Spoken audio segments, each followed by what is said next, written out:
You open the front door, and before you even set your bag down, nah, you see it. The sofa cushion, shredded, deep claw marks gouged into the door frame, stuffing scattered across the floor like snow. And in the corner of the room, your dog, trembling, ears flat, eyes looking everywhere except at you, and the first thing most people say is, he knows what he did. Look at that face. The lowered head, the averted eyes, the tail tucked so tight it almost disappears. That is guilt, right? But here's the thing. Neuroscience tells a completely different story. That face is not guilt. That destruction is not revenge. And your dog is not being bad. What you are looking at.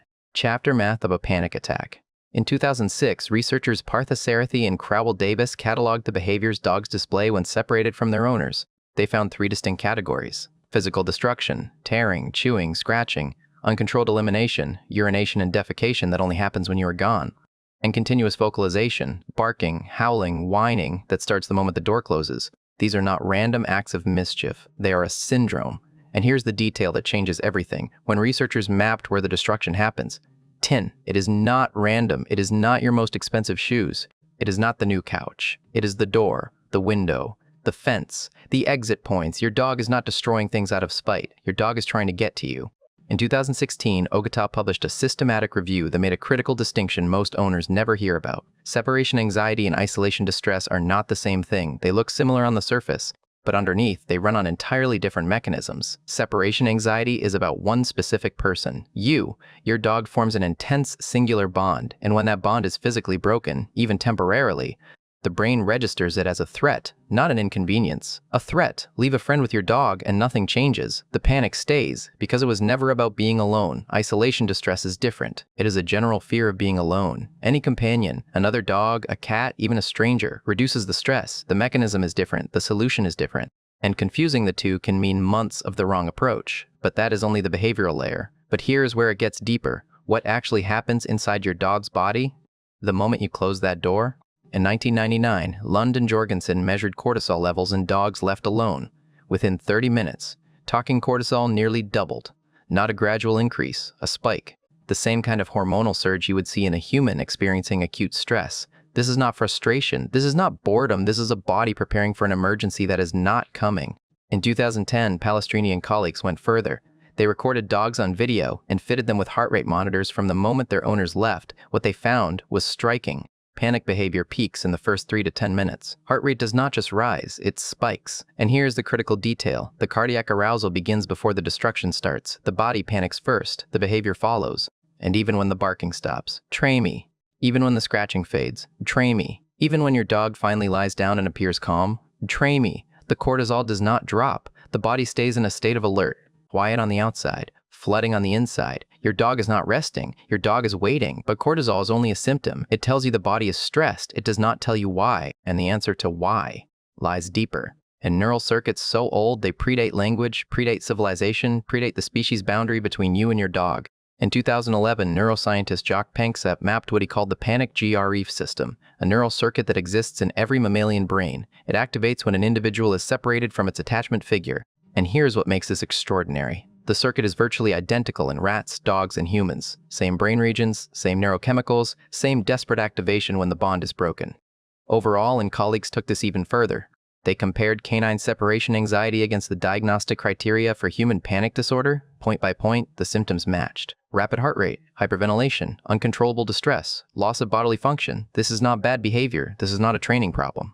Behaviorally and neurologically, this is consistent with a panic disorder. And here's the part that makes all the difference. The panic circuit has no clock. Your dog's brain cannot distinguish between you leaving for 8 hours and you leaving forever. There is no concept of later. There is no concept of temporary. There is only, you are here and now you are gone. But if this circuit exists in every dog, why does not every dog panic? 2 puppies from the same litter, same house, same owner. One sleeps peacefully by the door, the other tears through drywall. What is different?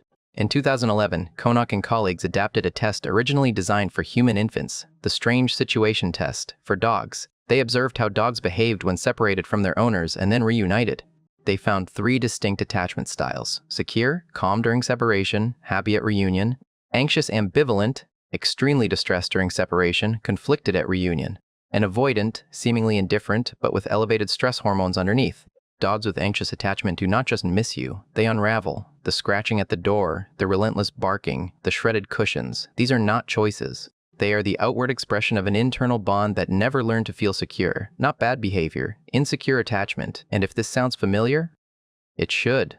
In 1998, Topol and colleagues demonstrated that the dog-owner relationship operates on the same attachment framework used to describe the bond between human children and their parents. The same proximity seeking, the same distress when separated, the same calm when reunited. Your dog does not just like you, your dog is attached to you in the developmental sense of the word. But attachment style is not just about how you raised your dog. And here's where the science goes one level deeper. In 2015, Tira and Lohi studied fearfulness across thousands of dogs in Finland. What they found was that fearfulness has a significant genetic component. Some dogs are born with a lower threshold for fear, not because of trauma, not because of bad owners, because of the DNA they inherited. In 2020, Porinen and colleagues surveyed more than 6,000 dogs. They found something remarkable.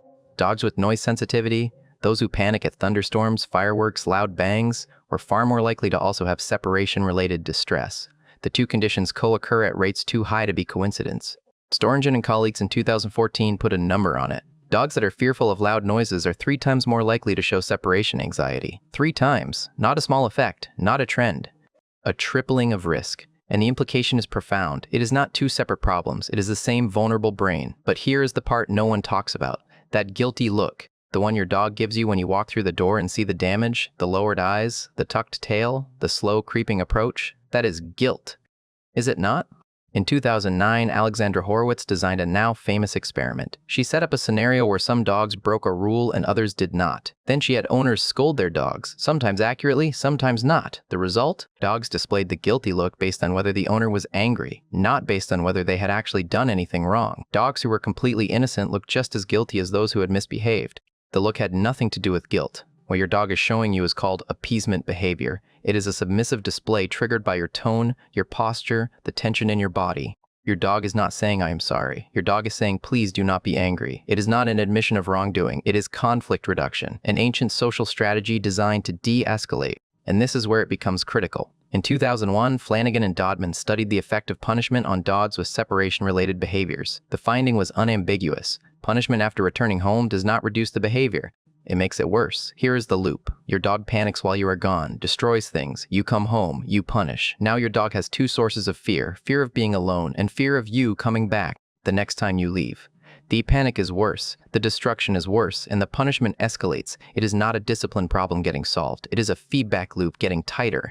This is why so many owners say the same thing. The more I punish, the worse it gets. And they are right. But not because the dog is stubborn, not because the dog is defiant, because every punishment pushes the brain one step deeper into the panic loop. You are not training the behavior out. You are training the fear in. But there is one more layer. In 2019, Ukedu and colleagues administered intranasal oxytocin to dogs before separation. The result was striking. Stress behaviors decreased, the dogs were calmer, more settled. Oxytocin, the same hormone that bonds a mother to her newborn, is active in the bond between you and your dog. The attachment is not metaphorical, it is chemical. And this is what it all comes down to. The destruction you see when you come home is the flip side of attachment. Your dog loves you through the same neural mechanisms an infant uses to love its mother. The same oxytocin, the same panic circuit when separated, the same desperate need for proximity. And when that bond is broken, even for a few hours, the reaction is the same. Not spite, not disobedience, loss. There is one last thing worth knowing. In 2011, Wren and Keeling studied how dogs greet their owners after different lengths of absence. After 30 minutes, the greeting was moderate.